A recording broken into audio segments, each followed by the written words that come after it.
Buenos días, buenas tardes, buenas noches. Hoy te voy a compartir un libro de Marta Segreyes titulado Abraza a la niña que fuiste.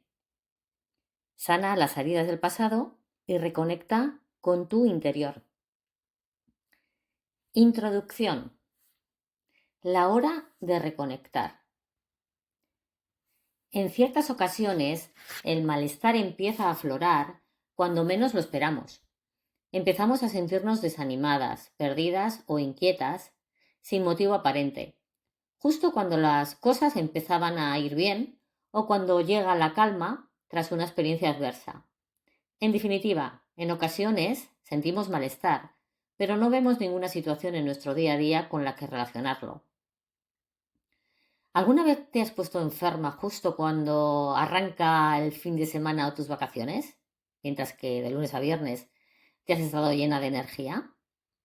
Es como si tu cuerpo esperase al fin de semana que tienes descanso y que bajan los niveles de estrés para dejarte conquistar por la enfermedad, asegurándose de que vas a tener fuerzas para combatirla. Pues con las experiencias adversas de la infancia ocurre algo similar. Parece como si esperaras a sentirse segura para hablar de todo aquello que te dolió, como si el cuerpo supiera cuándo vas a ser capaz de hacer frente a la incomodidad.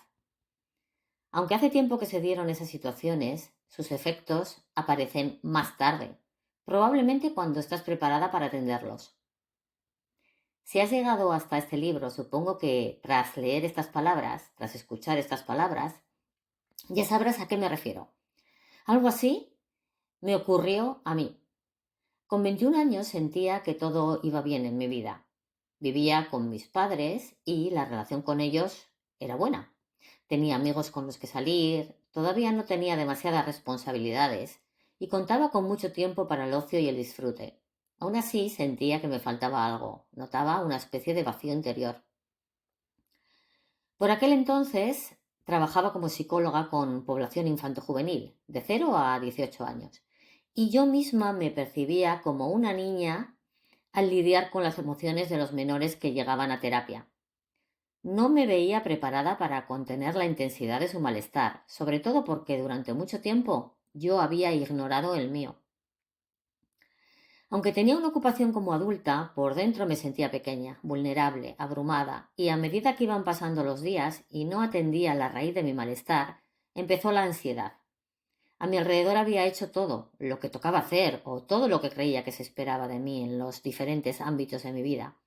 Así que no entendía mi malestar, no parecía que la sensación tuviese relación con lo que me ocurría en el presente. Un día, el malestar fue tal que noté que me faltaba el aire y se lo comenté a una de las directoras del centro en el que trabajaba. Cuando decidí compartir mis sensaciones y decirle que me parecía que no lo estaba haciendo bien, que había días que me costaba ir a trabajar y que pensaba que por eso les estaba fallando, ella me respondió que para nada. De hecho, teníamos percepciones distintas. Me felicitó por el buen trabajo que estaba haciendo. Entonces soltó la gran pregunta que lo cambiaría todo para mí. Marta, ¿te has planteado ir a terapia?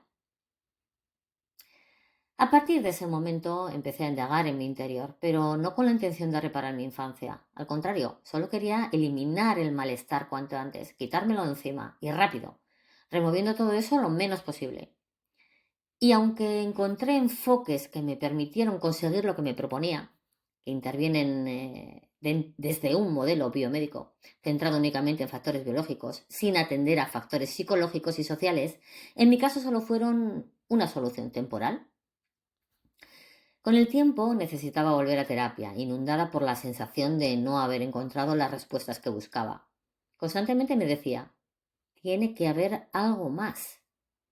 Debía de haber algo en mi pasado, oculto entre mis recuerdos, que explicara por qué me sentía así. En mis pensamientos aparecían las mismas preguntas que las personas que hoy empiezan terapia conmigo suelen hacerse. ¿Lograré controlar las situaciones que me voy encontrando o siempre tendré ansiedad? ¿Las cosas que me duelen hoy me dejarán de doler algún día? ¿Esta sensación de vacío mejorará o seguiré sintiendo siempre que falta algo? Y así, entre un proceso y otro, me topé con el concepto de la niña interior. Primero aprendí la teoría y luego la integré. Para dejar de sentir dolor como yo quería, primero tuve que empezar a asumirlo. No hubo caminos cortos, atajos ni trucos fáciles, sino un proceso en el que confiar.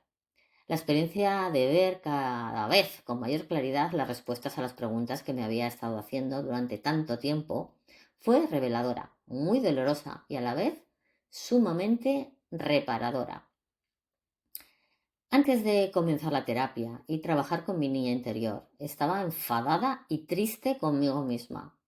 No me sentía una buena adulta, lo que para mí implicaba hacerlo todo bien, no tener dudas en el camino, no abrumarme por ninguna situación, saber muy bien cómo gestionar las emociones y no sentir nunca incomodidad. Esta imagen tan poco realista es, en realidad, la que construimos a partir de las experiencias que hemos vivido con algunos adultos que conocimos durante nuestra infancia. Personas que pocas veces conectaban con nosotras o mostraban sus emociones, sus miedos, sus temores, como tampoco celebraban sus logros o reían a carcajadas. Así, aprendimos a negar, reprimir o minimizar nuestra emotividad y a sentirnos solas con ella. Durante el proceso de reparar heridas he aprendido a identificar lo que siento y a regularlo mejor para darme aquello que necesito, ser más flexible y menos rígida, a comunicarme y a no callarme, a entenderme y no juzgarme, a acompañarme y acercarme cada vez más a esa niña que fui, siendo la adulta que necesité. Pero todo esto te lo quiero contar en detalle para que tú también puedas conocerte mejor, reconectar con tu niña interior y transformar tu presente. Empecemos juntas.